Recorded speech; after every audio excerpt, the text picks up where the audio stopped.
ایک حدیث مبارکہ ہے، حضرت عبد الرحمن بن عوف رضی اللہ تعالیٰ عنہ اس حدیث کے راوی ہیں۔ آپ ارشاد فرماتے ہیں قال رسول اللہ صلی اللہ علیہ وسلم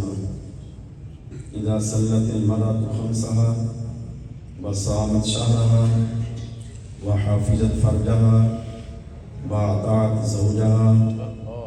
قیل لها ادخلی من ای ابواب الجنة شئت او کما قال علیہ السلام۔ حضرت عبد الرحمن بن عوف رضی اللہ تعالیٰ عنہ وہ صحابی ہیں کہ جنہیں نبی پاک صلی اللہ علیہ وآلہ وسلم نے اس دنیا کے اندر جنت کی بشارت عطا فرمائی،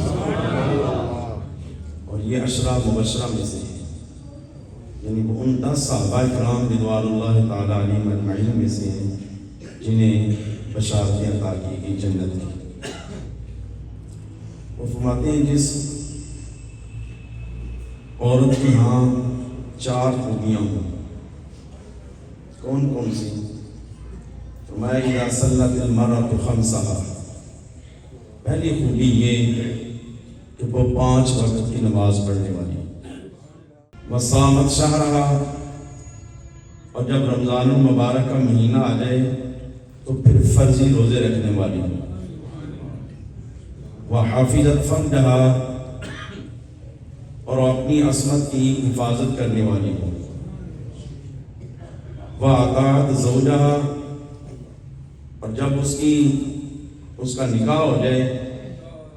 تو اس نے اپنی زندگی خامد کی اطاعت اور تابعداری میں رہ کر گزارنے والی ہو۔ نبی پاک صلی اللہ علیہ وسلم ارشاد فرماتے ہیں قیل لها، فرمایا اس عورت کو کل قیامت والے روز یہ کہا جائے گا۔ یہاں سے ایک ضمن یہ بھی بات ثابت ہوتی ہے،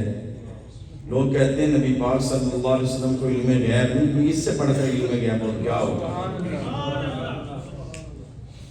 کہ نبی پاک صلی اللہ علیہ وسلم ارشاد فرما رہے کل قیامت والے روز، ابھی قیامت قائم ہونی ہے، اور نبی پاک صلی اللہ علیہ وسلم 1400 سال کم و بیش پہلے خبر عطا فرما رہے ہیں۔ فرمایا اس عورت کو کہا جائے گا ادخلی من ای ابواب الجنة شئت، فرمایا جو عورت 5 وقت کی نماز پڑھنے والی ہے، رمضان مبارک کے فرضی روزے رکھنے والی ہے، اپنی عصمت کی حفاظت کرنے والی ہے، اور اپنے خامد کی تابعداری میں رہ کر زندگی گزارنے والی ہے،